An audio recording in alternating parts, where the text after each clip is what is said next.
ಸರ್ವರಿಗೂ ನಮಸ್ಕಾರಗಳು.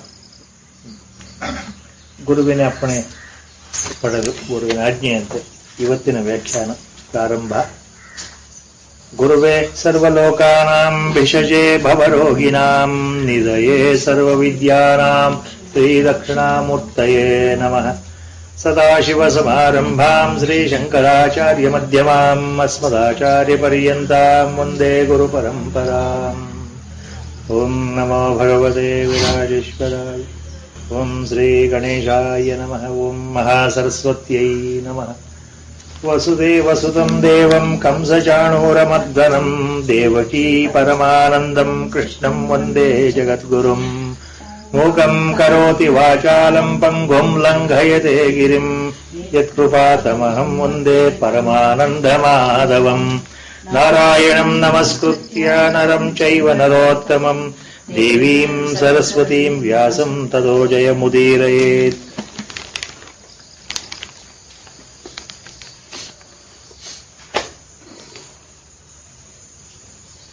We had come down to the last part of the 6th chapter. The basic question, important question, and the most important assurance, especially for sadhakas, in the form of Upadesha by Lord himself. Last time this point was taken up. Arjuna ಪ್ರಶ್ನೆ ಮಾಡ್ತಾನಲ್ಲ ಭಗವಂತನಿಗೆ, ಅಲ್ಲಿಗೆ ಬಂದಿತ್ತು.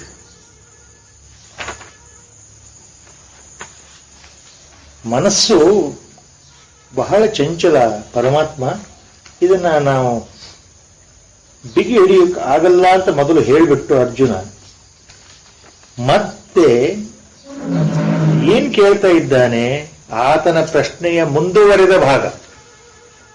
Now whatever Lord has given the answer in the first shloka for the first question, ಅದು important ಅಲ್ಲ. His mind is again on the same question all the time, it is there. So there is a main question. Now he is coming to the main question.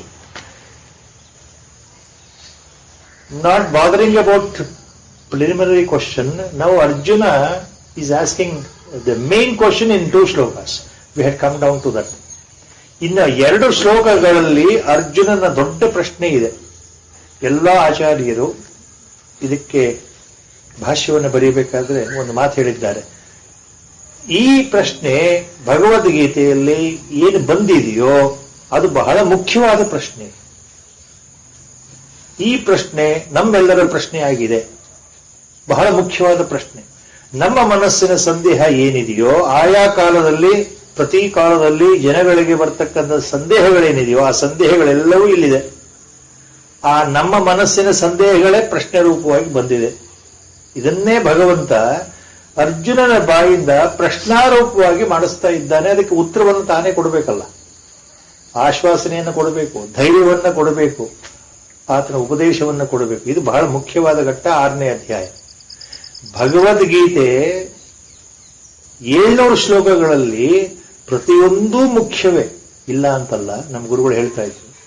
ಆದರೆ ಈ 6ನೇ ಅಧ್ಯಾಯದ ಕೊನೆ ಭಾಗದ ಉಪದೇಶ ಇದೆಯಲ್ಲ, ಅರ್ಜುನನ ಪ್ರಶ್ನೆಗೆ ಉತ್ತರಗಳು, ಅದು ಬಹಳ ಮುಖ್ಯ, ಬಹಳ ಮುಖ್ಯ. So the question last time taken up by Arjuna was very simple. It looks simple, but it is our own question also. ಅಯತಿ ಹಿ ಶಬ್ದಯೋಪೇತೋ ಯೋಗಾಚಲಿತ ಮಾನಸಃ ಅಪ್ರಾಪ್ಯ ಯೋಗ ಸಂಸಿದ್ಧಿಂ ಕಾಂ ಗತಿ ಕೃಷ್ಣ ಗಚ್ಚತಿ. ಶ್ರದ್ಧೆಯ ಉಪೇತೋ ಅಯತಿ ಯೋಗಾಚಲಿತ ಮಾನಸಃ ಯೋಗ ಸಂಸಿದ್ಧಿಂ ಅಪ್ರಾಪ್ಯ. ಪ್ರಶ್ನೆ ಅರ್ಜುನಂದು. ಯೋಗ ಸಂಸಿದ್ಧಿಯನ್ನು ಪಡೆಯದೆ, ಯೋಗದ ಆ ಆರೂಢಾವಸ್ಥೆಯನ್ನು ತಲುಪದೆ, ಅಂದ್ರೆ ಕೊನೆಯ ನಮ್ಮ ಗುರಿಯನ್ನು ಮುಟ್ಟದೆ, ನಾವು ಏನು ಮನಸ್ಸಲ್ಲಿ ನಿರ್ಧಾರ ಇತ್ತು, ಯಾವ ಗುರಿಯನ್ನ ಮುಟ್ಟಬೇಕು ಅಂತ ಹೊರಟಿದ್ದೀವಲ್ಲ, ಅದು ಮುಟ್ಟೋ ಮೊದಲೇ ನಾವು ಜಾರಿ ಬೀಳ್ತಾ ಇದ್ದೇವೆ. ಗುರಿ ಮುಟ್ಟೋ ಮೊದಲೇ ನಮ್ಮ ಪತನವಾಗಿದೆ ಅಂತ ಅರ್ಜುನನ ಪ್ರಶ್ನೆ. ಯೋಗ ಸಂಸಿದ್ಧಿಂ ಅಪ್ರಾಪ್ಯ ಸಮ್ಯಕ್ ದರ್ಶನ ಅಂತ ಆಚಾರ್ಯರು ಹೇಳ್ತಾರೆ. ಯೋಗ ಸಂಸಿದ್ಧಿ ಶಬ್ದಕ್ಕೆ ಅರ್ಥವನ್ನ ಸಮ್ಯಕ್ ದರ್ಶನವನ್ನ ಪಡೆಯದೆ ಅಂತಂದ್ರೆ ನಮ್ಮ ಮೂಲ ಗುರಿಯಾದಂತಹ ಮೋಕ್ಷವನ್ನ ಸಂಪಾದನೆ ಮಾಡಿಕೊಳ್ಳೋ ದಾರಿನಲ್ಲಿ ಹೊರಟು ಮೋಕ್ಷ ಸಂಪಾದನೆ ಆಗೋ ಮೊದಲೇ ಅಂತ ಅರ್ಥ. ಅದು ಯೋಗ ಸಂಸಿದ್ಧಿಂ ಅಪ್ರಾಪ್ಯ. ನಮಗೆ ಯೋಗ ಸಂಸಿದ್ಧಿ, ಸಮ್ಯಕ್ ದರ್ಶನ, enlightenment before it happens, before we get the fruit of our endeavor of adhyatma sadhana, spiritual practice, if I die all of a way suddenly, what happens to me after death? Kam gati gacchati. Such a sadhaka, where he will go? Com ಗತಿ ಗಚ್ಚತಿ ಕೃಷ್ಣ ಅಂದ್ರೆ, ಗತಿ ಅಂತಂದ್ರೆ ಇಲ್ಲಿ ಮರಣಾನಂತರದ ಒಂದು ಸಮಸ್ಯೆಯನ್ನು ಭಗವಂತನ ಮುಂದೆ ಅರ್ಜುನ ಇಡ್ತಾ ಇದ್ದಾನೆ. ನಾವು this is an important question because clarity should be there. Why Arjuna is asking this question? Now two things are there here. All of this life I am doing sadhana under the tutelage of a samartha brahmajnani guru. I want to reach God. I am spiritually interested with conviction and belief I am doing it. ನಾನು ಶ್ರದ್ಧೆಯಿಂದ ಮಾಡ್ತಾ ಇದ್ದೇನೆ, ಸುಮ್ಮನೆ ಮಾಡ್ತಾ ಇಲ್ಲ.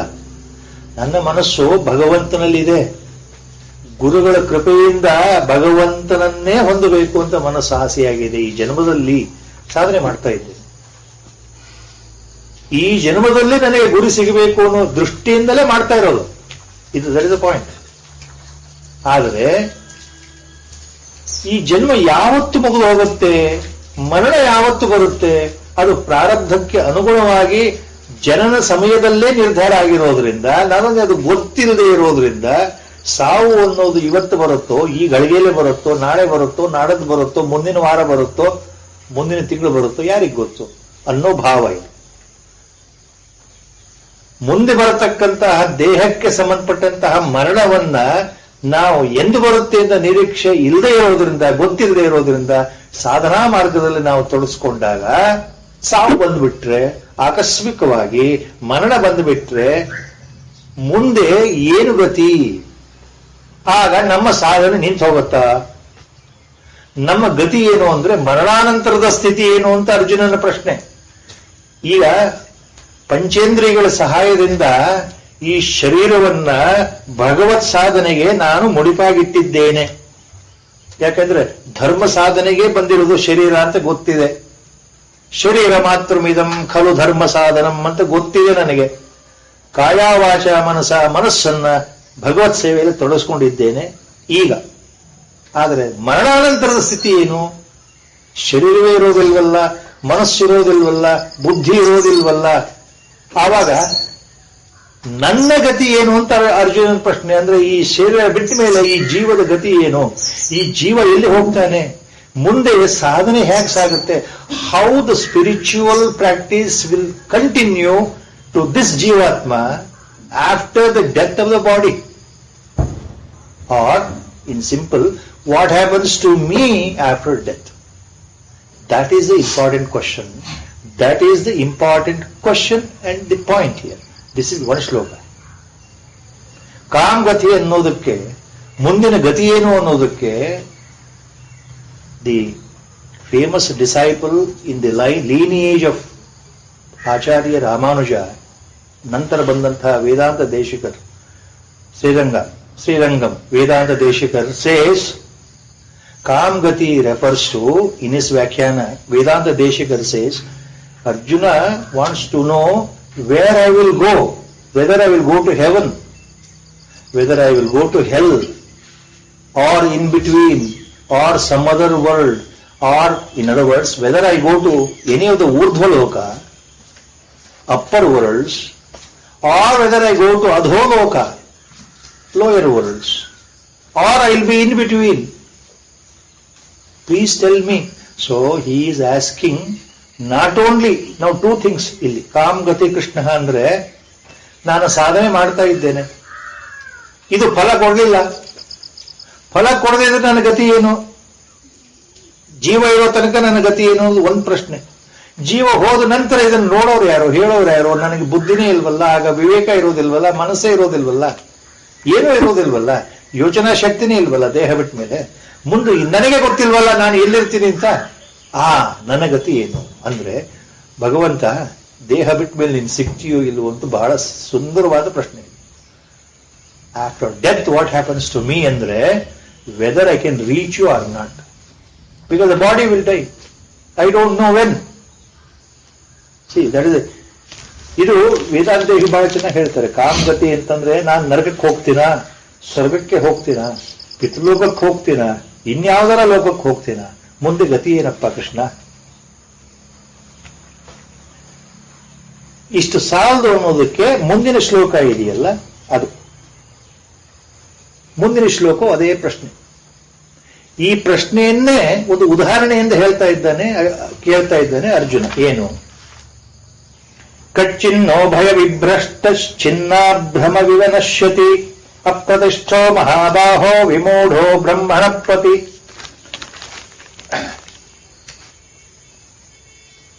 ಕಚ್ಚಿತ್ ನ ಉಭಯ ವಿಭ್ರಷ್ಟ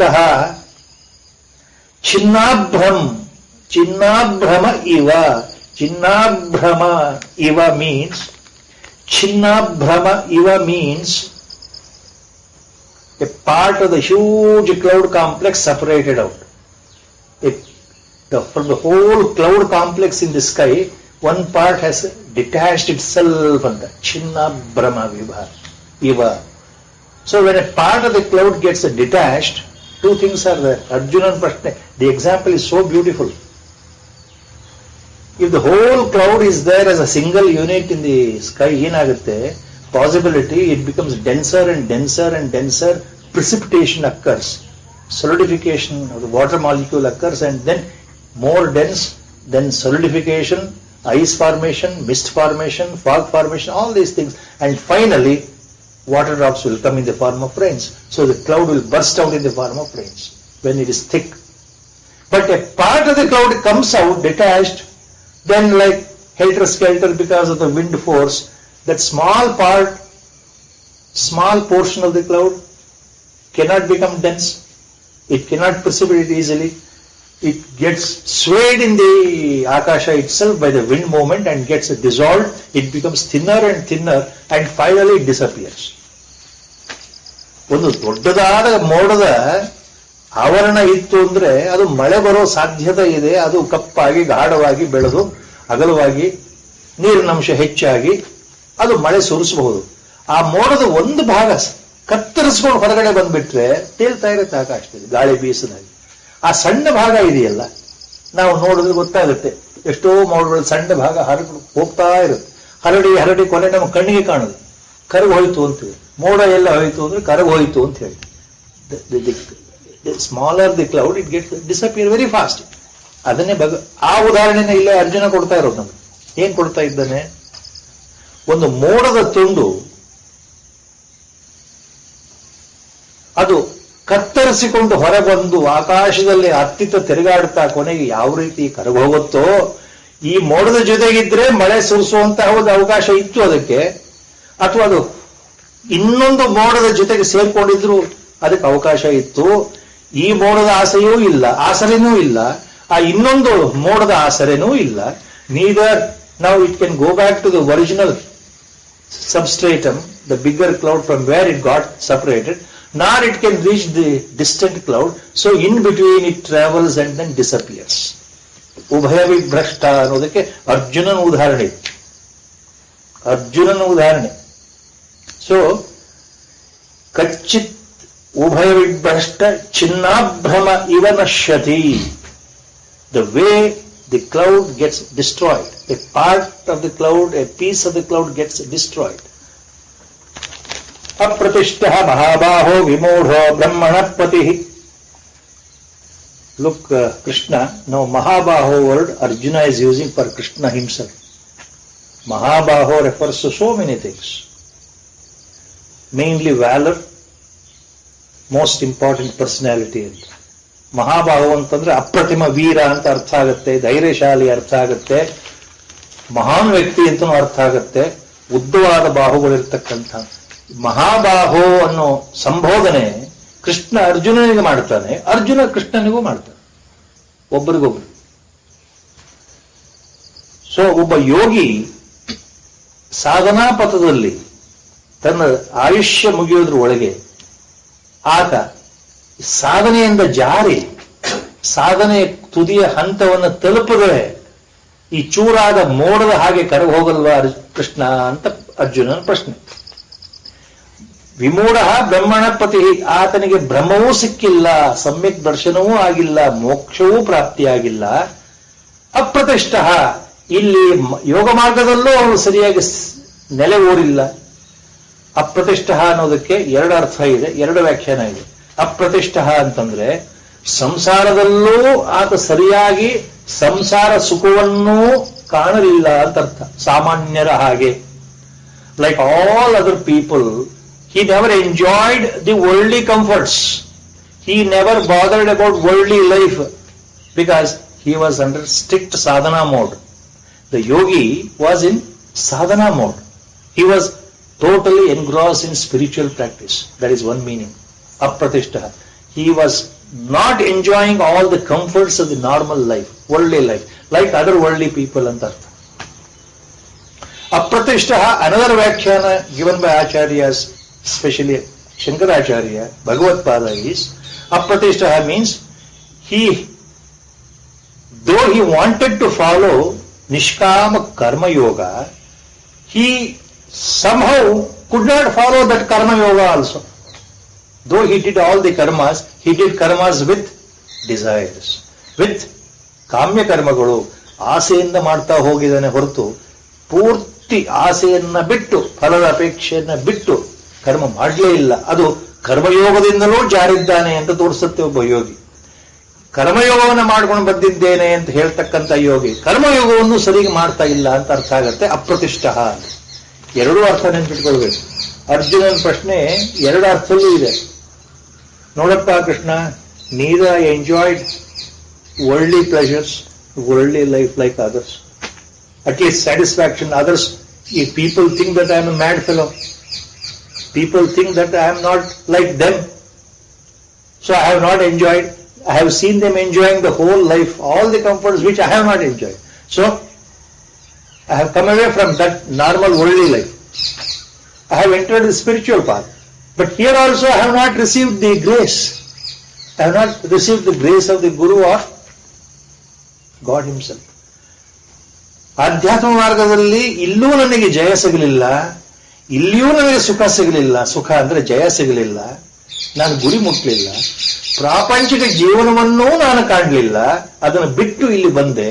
ಅದನ್ನು ಬಿಟ್ಟು ಇಲ್ಲಿ ಬಂದಿರೋದ್ರಿಂದ ಎರಡರಲ್ಲೂ ನನಗೆ ಒಂದು ರೀತಿ ಅದರಿಂದ ಲಾಭ ಆಗಲಿಲ್ಲ ಹೊರತು ನಷ್ಟವೇ ಆಯ್ತಲ್ಲ ಅನ್ನೋ ಒಂದು, it is a sort of A dejection followed with his sincere appeal. Somewhere I have lost myself. Somewhere I have become unsuccessful following the path of spirituality. ಇದು ಪಾಯಿಂಟ್. ಸುಮ್ಮನೆ ಇದ್ದಿದ್ರೆ ಚೆನ್ನಾಗಿತ್ತೇನೋ. If I had not met my Guru, if I had not developed this feeling, I think it would have been all right, like others. Enjoy the life, enjoy the life. Name, fame, and think about family, think about everything, think about more and more money, think about investments, think about adventure, think about vacation, like anything. Why I came to this life of spirituality? So the question, somewhere the doubt has come. Has it helped me? Another doubt. So somewhere I have lost something. Mind starts questioning. ನಾನು ಏನೋ ಕಳ್ಕೊಂಡಿದ್ದೇನೆ. ನಿಜವಾದ ಸುಖ ಎಲ್ಲರೂ ಏನು ಅನುಭವಿಸ್ತಾ ಇದ್ದಾರೆ ಜೀವನದಲ್ಲಿ, ಕಣ್ಣೆದುರಿಗೆ ನೋಡ್ತಾ ಇದ್ದೇನೆ, ನಾನು ಅನುಭವಿಸ್ತಾ ಇಲ್ವಲ್ಲ, ಆ ಸುಖವನ್ನು ಕಳ್ಕೊಂಡ್ಬಿಟ್ಟೆ. ಹೋಗ್ಲಿ, ಅಧ್ಯಾತ್ಮದಲ್ಲಿ ಗುರುಗಳು ಹೇಳಿದ ಹಾಗೆ ನಾನು ನಡೀತಾ ಇದ್ರು, ನನಗೆ ಏನೂ ಆಗ್ತಾ ಇಲ್ವಲ್ಲ, ನನಗೆ ಗುರು ಕೃಪೆ ಸಿಕ್ಕಿದೆಯೋ ಇಲ್ಲೋ, ಪರಮಾತ್ಮನ ದರ್ಶನ ಅಂತೂ ಆಗ್ಲಿಲ್ಲಪ್ಪ, ಇಲ್ಲಿಯವರೆಗೆ ಆಗ್ಲಿಲ್ಲ ನನಗೆ, ಮುಂದಾಗತ್ತೋ ಇಲ್ವೋ ಯಾರಿಗ್ ಗೊತ್ತು. ದೇಹ ಹೀಗೆ ಹೊರಟೋಗುತ್ತೆ, ನಾಳೆನೇ ಹೊರಟೋಗ್ಬೋದು, ಸಾವು ನಾಳೆನೇ ಬರ್ಬೋದು, ಈ ಕ್ಷಣವೇ ಬರಬಹುದು. ಇದು ಈ ಮನಸ್ಸಿನ ತೊಳಲಾಟ ಯಾವ ರೀತಿ ಬರುತ್ತೆ ಸಾಧಕರಿಗೆ ಅಂದ್ರೆ ಸಾಮಾನ್ಯರಿಗೆ ಇದು ಬರೋಲ್ಲ. C, normal worldly people will never have that doubt because they are in the perfect grip of Maya itself. They don't feel all these things. They enjoy their life because they're not only perfect grip of Maya, they are under total ajnana. And as repeatedly Gurudev ಹೇಳ್ತಾ ಇದ್ರು, they don't know that they are in ajnana. Gurudev used to say, they don't know that they are covered by Maya. ಮಾಯೆ ನಮ್ಮನ್ನು ಆವರಿಸಿಕೊಂಡಿದೆ ಅಂತ ನಮಗೆ ಗೊತ್ತೇ ಇಲ್ಲ ಸ್ವಾಮಿ. ನಾವು ಅಜ್ಞಾನದಲ್ಲಿ ಮುಳುಗಿದ್ದೇವೆ ಅಂತ ನಮಗೆ ಖಂಡಿತ ನೆನಪಿಲ್ಲ. ನಾವು ಹುಟ್ಟಿದಾಗಿಂದ ಬುದ್ಧಿ ತಿಳಿದಾಗಿಂದ ನಮಗೆ ಇದು ಯಾವುದು ಗೊತ್ತಿಲ್ಲ. ಗೊತ್ತಿಲ್ಲದೆ ಇರೋದೇ ವರದಾನ.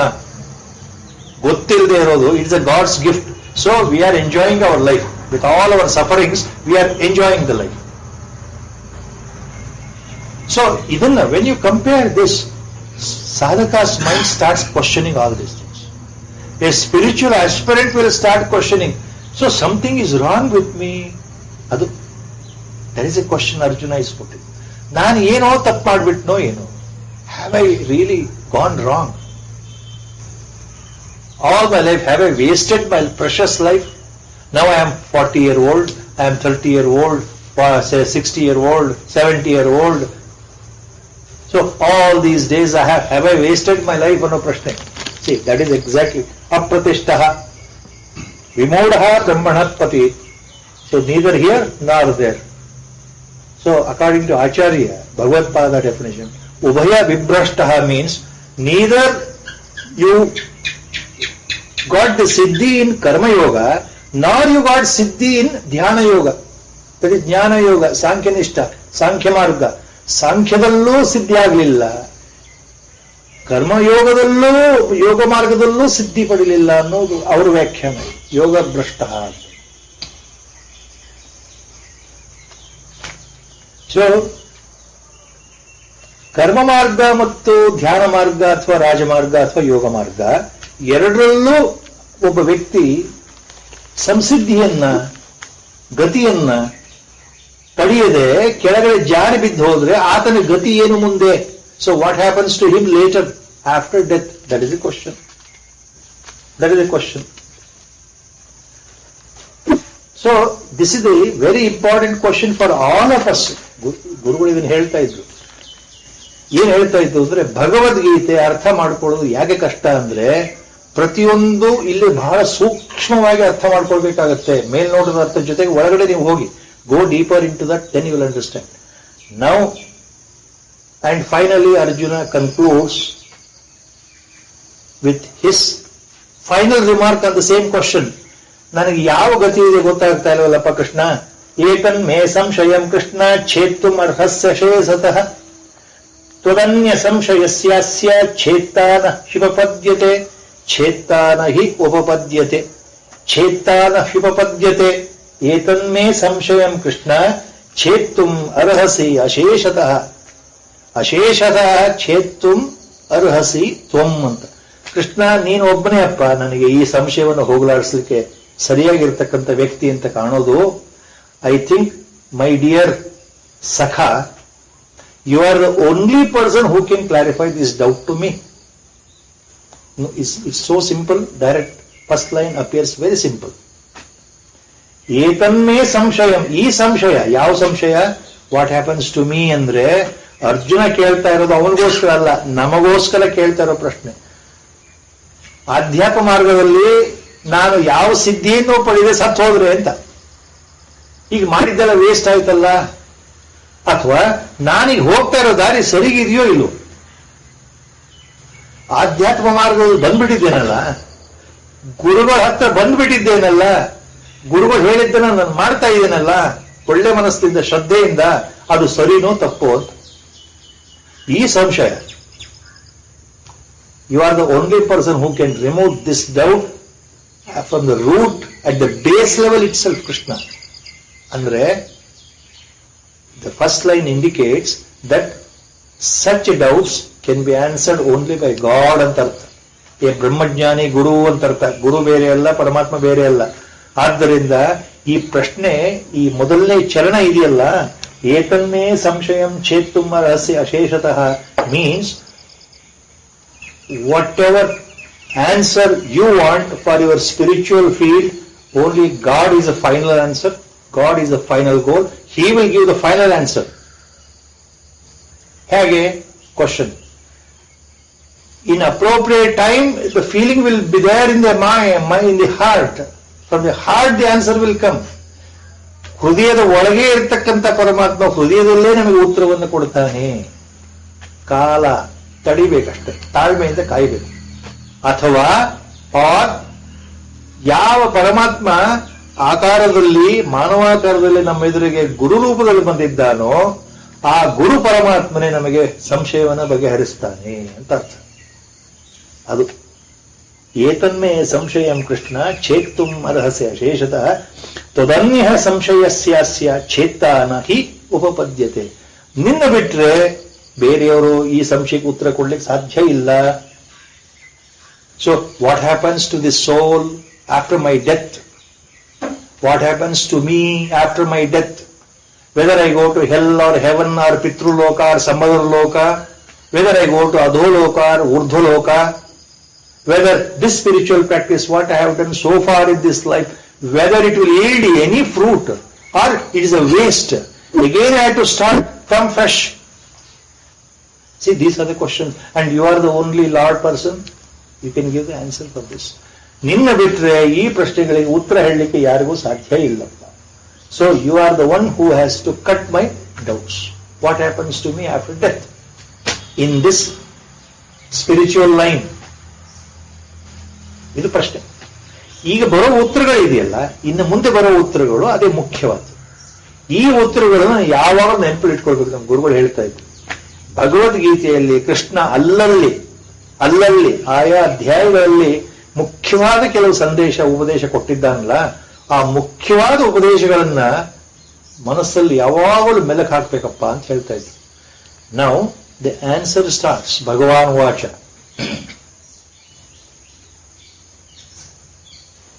Now this 40th shloka is so important from so many angles. All acharyas have given wonderful commentary, and our Gurudev has given such a simple, lucid commentary on this. Partha naiveha namutra vinashastasya vidyate nahi kalyana krut kaschid durgatim tata gacchati. Partha naiveha namutra vinashastasya vidyate nahi kalyana krut kaschid durgatim tata gacchati. Two things, two clear-cut upadeshas will commence from this shloka. ನಮ್ಮ ಪ್ರಶ್ನೆಗಳಿಗೆ ಆಧ್ಯಾತ್ಮ ಸಂದೇಹಕ್ಕೆ ಭಗವಂತ ಈ ಶ್ಲೋಕದಲ್ಲಿ ಎರಡೂ ಚರಣದಲ್ಲಿ ಎರಡು ರೀತಿಯ ಉಪದೇಶವನ್ನು ಕೊಟ್ಟಿದ್ದಾನೆ. ಸಮಾಧಾನವನ್ನು ಕೊಟ್ಟಿದ್ದಾನೆ, ಆಶ್ವಾಸನೆ ಕೊಟ್ಟಿದ್ದಾನೆ, ಧೈರ್ಯವನ್ನು ಕೊಟ್ಟಿದ್ದಾನೆ. ಈ ಎರಡೂ ಚರಣಗಳ ಮೂಲ ಅರ್ಥ ಏನು ಅಂದ್ರೆ, ಯಾವುದೇ ಕಾರಣಕ್ಕೂ ನಿರಾಶೆ ನಾವು ಹೊಂದಲೇಬಾರದು ಜೀವನದಲ್ಲಿ. ಸಾಮಾನ್ಯ ಜನಗಳಿಗಿಂತ ಭಗವಂತನನ್ನ ಪಡಿಬೇಕು ಅನ್ನೋ ಶುಭೇಚ್ಛೆ ಯಾವತ್ತು ಜಾಗೃತವಾಯಿತೋ ನಾವೆಲ್ಲರೂ ಪುಣ್ಯಶಾಲಿಗಳು. ಅದಕ್ಕೆ ಕಾರಣ ಹಿಂದಿನ ಜನ್ಮದ ನಮ್ಮ ಕರ್ಮಶೇಷ. ಹಿಂದಿನ ಜನ್ಮದ ಯೋಗ ಸಾಧನೆ ಬಲದಿಂದ ಈ ಜನ್ಮದಲ್ಲಿ ನಮಗೆ ಪರಮಾತ್ಮನ ಹತ್ರ ಹೋಗ್ಬೇಕು ಅಂತ ಏನೋ ಒಂದು ಆಸೆ ಬಂದ್ಬಿಡುತ್ತಲ್ಲ, ತಾನಾಗಿ ನೀವು ಹುಟ್ಟಿಸ್ಕೊಂಡಿದ್ದಲ್ಲ, ಅದು ನೀವಾಗಿ ಹೇಳ್ಕೊಂಡು ತಂದು ತಾನಾಗಿಯೇ ಬಂದಿರೋದು. ಗುರು ಕೃಪೆಯಿಂದ ಅಂದ್ರೆ ಭಗವಂತನ ಕೃಪೆಯಿಂದ ಒಳಗಡೆ ಬಂತು. ಒಳಗಡೆ ಬಂದಿರೋದಕ್ಕೆ ಗುರುವೇ ಕಾರಣ ಆಗ್ತಾನೆ, ಭಗವಂತನೇ ಕಾರಣ ಆಗ್ತಾನೆ. ಹಾಗಾಗಿ ನಾವು ಗುರುಗಳ ಹತ್ರ ಬಂದು ಸೇರ್ಕೊಂಡ್ಬಿಟ್ವಿ. ಗೊತ್ತಿಲ್ಲದೆ ನಾವು ಗುರುಗಳ ಹತ್ರ ಬಂದು ಸೇರ್ಕೊಂಡ್ವಿ ಅಂತ ಅರ್ಥ. ಅಥವಾ ನಮಗೆ ಗೊತ್ತಿಲ್ಲದೆ ಆಧ್ಯಾತ್ಮ ಸಾಧನೆ ತಾನಾಗಿ ಪ್ರಾರಂಭ ಆಯಿತು ನಮ್ಮ ಜೀವನದಲ್ಲಿ ಅಂತ ಅರ್ಥ. ಈ ರೀತಿ ಪ್ರಾರಂಭವಾದ ಸಾಧನೆ ಯಾವ ಕಾರಣಕ್ಕೂ ನಷ್ಟವಾಗೋದಿಲ್ಲ, ಯಾವ ಕಾರಣಕ್ಕೂ ವ್ಯರ್ಥವಾಗೋದಿಲ್ಲ, ಯಾವ ಕಾರಣಕ್ಕೂ ನಾವು ದುರ್ಗತಿಯನ್ನು ಹೊಂದೋದಿಲ್ಲ. ಈ ಜನ್ಮದಲ್ಲಿ ಆಗಲಿ ಅಥವಾ ಮರಣಾನಂತರವಾಗಲಿ ಅಂತ ಭಗವಂತ ಆಶ್ವಾಸನೆ ಕೊಡ್ತಾ ಇದ್ದಾನೆ. ಎಷ್ಟು ಸೂಕ್ಷ್ಮ ಇದೆ ಇದರೊಳಗೆ ಅಂದ್ರೆ ಈ ಶ್ಲೋಕದಲ್ಲಿ ಫಸ್ಟ್ ಹೇಳ್ಬಿಡ್ತೇನೆ. Beginning only one important secret. ಏನು ಸೀಕ್ರೆಟ್? ನಮ್ಮ ಕರ್ಮ ಸಿದ್ಧಾಂತ, ಪುನರ್ಜನ್ಮ ಸಿದ್ಧಾಂತ, ಸನಾತನ ಧರ್ಮ, ನಮ್ಮ ಸನಾತನ ಧರ್ಮದ ಮೂಲ ಸಿದ್ಧಾಂತದ ಪ್ರಕಾರ ಕರ್ಮಗಳಿಗೆ ಅನುಸಾರವಾಗಿ ನಮ್ಮ ಪುನರ್ಜನ್ಮ ಆಗ್ತದೆ. Transmigration of souls, we believe in that, ಅವರ ಸಿದ್ಧಾಂತ. ದಟ್ ಮೀನ್ಸ್ ಈ ಜನ್ಮದಲ್ಲಿ ನಾವು ಮನುಷ್ಯರಾಗಿ ಹುಟ್ಟಿದ್ರೂ ಸಹ ನಮ್ಮ ಘೋರವಾದ ಪಾಪಕರ್ಮಗಳನ್ನು ಮಾಡ್ತಾ ಹೋದ್ರೆ ಅದಕ್ಕೆ ಫಲವಾಗಿ ಮುಂದಿನ ಜನ್ಮ ನಮಗೆ ಮನುಷ್ಯ ಜನ್ಮವೇ ಸಿಗುತ್ತೆ ಅಂತ ಯಾವ ಗ್ಯಾರಂಟಿ ಯಾರು ಕೊಡೋದಿಲ್ಲ ನಮಗೆ.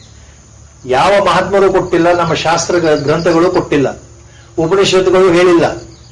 ನೀವು ಮನುಷ್ಯರಾಗಿ ಹುಟ್ಟಿದ ಮೇಲೆ ಮನುಷ್ಯರಾಗೇ ಹುಡ್ತೀರಿ ಅಂತ ಯಾರು ಹೇಳಿಲ್ಲ. ನಾವು ಪ್ರಾಣಿ ಯೋನಿಯಲ್ಲಿ ಬರಬಹುದು, ಪಶು ಪಕ್ಷಿಗಳ ಯೋನಿಯಲ್ಲಿ ಬರಬಹುದು, ಜಂತುಗಳ ಯೋನಿಯಲ್ಲಿ ಬರಬಹುದು, ಹುಳ ಹುಪ್ಪಟಿಗಳಾಗಿ ಹುಟ್ಟಬಹುದು, ಕ್ರಿಮಿಗಳಾಗಿ ಹುಟ್ಟಬಹುದು, ಏನ್ ಬೇಕಾದಾಗ ಹುಟ್ಟಬಹುದು ಅಂತಿದೆ ನಮ್ಮ ಶಾಸ್ತ್ರ ಗ್ರಂಥಗಳು. ಹೌದಾ? Just because now I am born in a human body doesn't give guarantee that next birth also I will be in human body. 100%, no guarantee. This is karma ಸಿದ್ಧಾಂತ, ಕರ್ಮ ರಹಸ್ಯ, ಪುನರ್ಜನ್ಮ ರಹಸ್ಯ. We have to remember this. ಯಾರು ಆಧ್ಯಾತ್ಮ ಮಾರ್ಗದಲ್ಲಿ ಇರೋರಿಗೆ ಇದು ಚೆನ್ನಾಗಿ ಅರ್ಥ ಆಗಿರಬೇಕು. ಮುಂದಿನ ಜನ್ಮ ಅಂತಿದ್ರೆ ನಾನು ಮನುಷ್ಯನಾಗೆ ಹುಡ್ತೀನಿ ಅಂತ ಗ್ಯಾರಂಟಿ ನಿಮಗೆ ಈ ಜನ್ಮದಲ್ಲಿ ಬರುತ್ತಾ ಅಂತ ಕೇಳಿದ್ರೆ ಎಲ್ಲರೂ ಹೇಳೋದು ನಮಗೆ ಗೊತ್ತಿಲ್ಲ ಸ್ವಾಮಿ, ಮುಂದಿನ ಯಾವ ಜನ್ಮದಲ್ಲಿ ಏನಾಗಿ ಹುಡ್ತೀನೋ ನನಗೆ ಗೊತ್ತಿಲ್ವಲ್ಲ ಅನ್ನೋದೇ ಉತ್ತರ. ಹೌದಾ? ಇದು ನಮ್ಮ ಕರ್ಮ ಸಿದ್ಧಾಂತ, ಪುನರ್ಜನ್ಮ ಸಿದ್ಧಾಂತದ ಮೂಲ ತಳಹದಿ. This is the foundation of our law of karma. But here, if you go into answers given by Lord, what is important right from this shloka onwards is Kashchit Durgatim na gacchati. ಈ first assurance. ನಿಮಗೆ ದುರ್ಗತಿ ಆಗಲಿಕ್ಕೆ ಸಾಧ್ಯವೇ ಇಲ್ಲ ಅಂದ್ರೆ ದೇಹ ಬಿಟ್ಟ ನಂತರ ಮರಣ ಹೊಂದಿದ ಮೇಲೆ ನಿಮಗೆ ನಾಶವೇ ಇಲ್ಲ. ದುರ್ಗತಿ ಅಂದ್ರೆ ನಾಶ. ಎರಡರ್ಥ ಇದೆ ನಾಶ, ದುರ್ಗತಿ ಅಂದ್ರೆ ಅಧೋಲೋಕಕ್ಕೆ ಪ್ರವೇಶ ಮಾಡಿ ಅಥವಾ ನರಕಕ್ಕೆ ಪ್ರವೇಶ ಮಾಡಿ ಎಷ್ಟೋ ವರ್ಷಗಳನ್ನ ಕಳೆದು ಪುನರ್ಜನ್ಮ ಮತ್ತೆ ಬಂದಾಗ ಪ್ರಾಣಿಗಳಾಗಿಯೋ, ಪಶುಗಳಾಗಿಯೋ, ಕ್ರಿಮಿಗಳಾಗಿಯೋ, ಹುಳುಗಳಾಗಿ ಹುಟ್ಟುವಂತ ಸಂದರ್ಭ ಇದೆ ಅಂತ ಅರ್ಥ. ದುರ್ಗತಿ ಅಂದ್ರೆ ಕೆಟ್ಟಗತಿ ಅಂದ್ರೆ ನೀವು ಈ ಜನ್ಮ ಬಿಟ್ಟ ನಂತರ ಮುಂದೆ ಪಶು ಪ್ರಾಣಿ ಯೋನಿಯಲ್ಲಿ ಬರಬಹುದು, ಸೊಳ್ಳೆಯಾಗಿ ಹುಟ್ಟಬಹುದು, ಒಂದು ಹುಳ ಆಗಿ ಹುಟ್ಟಬಹುದು, ಎಮ್ಮೆಯಾಗಿ ಹುಟ್ಟಬಹುದು, ನಾಯಿಯಾಗಿ ಹುಟ್ಟಬಹುದು, ಏನ್ ಬೇಕಾದ್ರೆ ಹುಟ್ಟಬಹುದು ಅಂದ ಅರ್ಥ ದುರ್ಗತಿ ಅಂತ. ಈ ಸೂಚನೆ ಇಲ್ಲೇ ಕೊಟ್ಬಿಡ್ತಾರೆ. ಯಾಕಂದ್ರೆ ಮುಂದೆ ಬರುತ್ತಲ್ಲ, ಈ 40ನೇ ಶ್ಲೋಕದ ಮುಂದಿನ 2-3 ಶ್ಲೋಕ ನೋಡ್ಬಿಟ್ರೆ ಅಲ್ಲಿ ಬಹಳ ಸ್ಪಷ್ಟವಾಗಿದೆ ಭಗವಂತನ ಉದಾಹರಣೆ, ವಚನ. ಅದನ್ನು ಇಲ್ಲೇ ಹೇಳ್ತಾ ಇದ್ದಾನೆ. ಕಶ್ಚಿತ್ ದುರ್ಗತಿ ನ ಗಚ್ಚತಿ.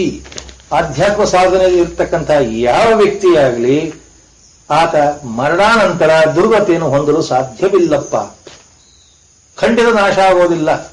ಖಂಡಿತ ಆತನೇ ನಾಶವೇ ಇಲ್ಲ. ಆಧ್ಯಾತ್ಮ ದೃಷ್ಟಿಯಲ್ಲಿ ನಾಶವೇ ಇಲ್ಲ ಅನ್ನೋ ಬಹಳ ದೊಡ್ಡ ಸಂದೇಶ. ನ ಇಹ ನ ಆಮೂತ್ರ ಅಂದ್ರೆ ಇಹ ಅಂದ್ರೆ ಈ ಲೋಕದಲ್ಲಾಗ್ಲಿ ಈ ಜನ್ಮದಲ್ಲಾಗ್ಲಿ ಮರಣ ಬರೋ ತನಕ ಅಂತ ಒಂದರ್ಥ.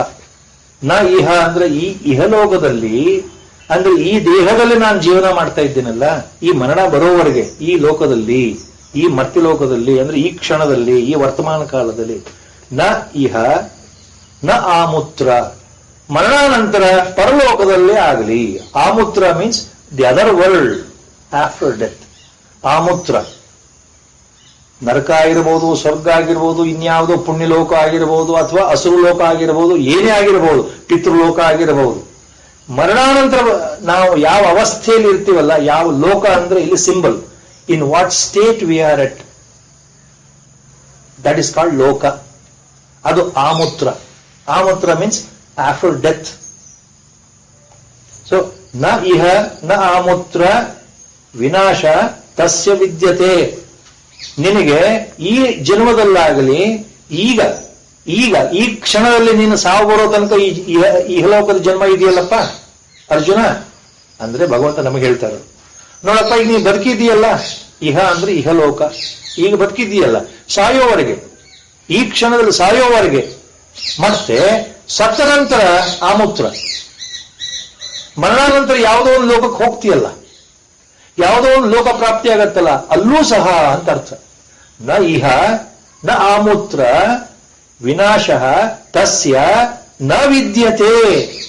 ನಿನಗೆ ಇಲ್ಲ ಆಗಲಿ ಪರಲೋಕದಲ್ಲಾಗಲಿ ಖಂಡಿತ ವಿನಾಶ ಅನ್ನೋದು ಇಲ್ಲಪ್ಪ ಅರ್ಜುನ, ನೆನಪಿಟ್ಕೋ, ಬರೆದಿಟ್ಕೋ ಅಂತ. That is assurance. ಪಾರ್ಥ ನೈವೇಹ ನಾಮುತ್ರ ವಿನಾಶಸ್ತಸ್ಯ ವಿದ್ಯತೆ ಅಂದ್ರೆ ಅದೇ ಅರ್ಥ. First greatest assurance. Greatest assurance ಯಾರು ಕೊಡ್ತಾ ಇದ್ದಾರೆ? Who is giving this assurance? Lord himself is giving the assurance. Anybody who is in the spiritual path, anybody who is sincere, Shraddhaya Upetaha, Shraddhayopetaha ಅಂತ ಅದೇ ಅರ್ಥ. Those with conviction, those with sincerity, ಯಾರಿಗೆ ನಿಜವಾಗಲೂ ಭಗವಂತನಲ್ಲಿ ನಂಬಿಕೆ ಇದೆಯೋ, ನಿಜವಾಗಲೂ ಶ್ರದ್ಧೆ ಇದೆಯೋ, ಯಾರಿಗೆ ಗುರುವಿನಲ್ಲಿ ನಿಜವಾದ ಶ್ರದ್ಧೆ ಇದೆಯೋ ಅಂತ ಅರ್ಥ. ಗುರು ತೋರಿಸಿದ ಮಾರ್ಗದಲ್ಲಿ ನಾವು ನಡೀತಾ ಇದ್ದೇವೆ ಅನ್ನೋ ನಂಬಿಕೆ ಇದೆಯೋ ಅಂತಹ ವ್ಯಕ್ತಿಗೆ, ಅಂತಹ ಸಾಧಕನಿಗೆ ಈ ಜನ್ಮ ಇಹ ಜನ್ಮದಲ್ಲಾಗಲಿ ಮರಣ ಪ್ರಾಪ್ತಿಯಾಗೋ ತನಕ ಆಗಲಿ ಮರಣಾನಂತರದ ಮುಂದಿನ ಜನ್ಮದಲ್ಲಾಗಲಿ ಆತನಿಗೆ ವಿನಾಶ ಖಂಡಿತ ಇಲ್ಲ. ನೆನಪಿಟ್ಕೊಳ್ಳಪ್ಪ ಪಾರ್ಥ. ಪಾರ್ಥ ಸಂಬೋಧನೆಯಲ್ಲಿ ಯಾಕೆ ಬರ್ತಾ ಇದೆ ಅಂದ್ರೆ, ಮೊದಲೇ ಹೇಳಿದಾಗೆ ಎಷ್ಟೋ ಸಂದರ್ಭದಲ್ಲಿ ಬೇರೆ ಬೇರೆ ಹೆಸರುಗಳನ್ನ ಭಗವಂತ ಅರ್ಜುನನಿಗೆ ಕರೆದರೂ ಸಹ ಕೆಲವು ವಿಶೇಷ ಸಂದರ್ಭದಲ್ಲಿ ಪಾರ್ಥ ಅಂತ ಹೇಳ್ತಾನೆ. ಪಾರ್ಥ ಅಂತಂದ್ರೆ ಅರ್ಜುನನ ಮೇಲಿರ್ತಕ್ಕಂಥ ನಿರ್ವಾಜ್ಯ ಪ್ರೇಮ, ಅಹೈತುಕ ಪ್ರೇಮ, ಪ್ರೀತಿಯನ್ನು ತೋರಿಸಬೇಕು, ಪ್ರಕಟಗೊಳಿಸಬೇಕು ಅಂದಾಗ ಪಾರ್ಥ ಅನ್ನೋ ಶಬ್ದ ಬರುತ್ತೆ. ಅಂದ್ರೆ ಸಾಧಕನ ಮೇಲೆ, ಆಧ್ಯಾತ್ಮ ಜೀವದ ಮೇಲೆ ಭಗವಂತನಿಗೆ ಯಾವಾಗ ಅನುಕಂಪ ಉಂಟಾಗುತ್ತೋ ಆಗ ಆತ ದೃಷ್ಟಿಯಿಂದ ನೋಡ್ತಾನಲ್ಲ, ಪ್ರೇಮ ಭರಿತ ದೃಷ್ಟಿಯನ್ನು ನೋಡ್ತಾನಲ್ಲ, ಅದು ಗುರು ಕಟಾಕ್ಷ ಅನ್ನಿ, ಗುರು ಕೃಪೆ ಅನ್ನಿ, ಗುರು ಅನುಗ್ರಹ ಅಂತ ಹೇಳಿ, ಪರಮಾತ್ಮನ ಅನುಗ್ರಹ ಅಂತ ಯಾವ ಶಬ್ದ ಬಳಸಿದ್ರು ಅದೇ ಅರ್ಥ. ಆ ಗುರು ಕೃಪೆ, ಅಹೈತುಕ ಪ್ರೇಮ, ನಿರ್ವಾಜ್ಯ ಪ್ರೇಮ, unconditional love and compassion Lord will have against that ಜೀವಾತ್ಮ who is on the right path. And he always watches in the form of a guru, Sadguru inside. ಭಗವಂತ ಒಳಗೆ ಕೂತ್ಕೊಂಡು ಗುರುರೂಪದಲ್ಲಿ ಸಾಧಕರನ್ನ ಎಷ್ಟು ಚೆನ್ನಾಗಿ ಹರಿಸ್ತಾನೆ ಅಂದ್ರೆ ಬಹಳ ಆನಂದದಿಂದ ಆತ ಬಹಳ ಬೇಗ ಶೀಘ್ರದಲ್ಲೇ ಸಾಧಕರಿಗೆ ಒಲ್ದು ಬಿಡ್ತಾನಂತೆ ಪರಮಾತ್ಮ ಅಂತ.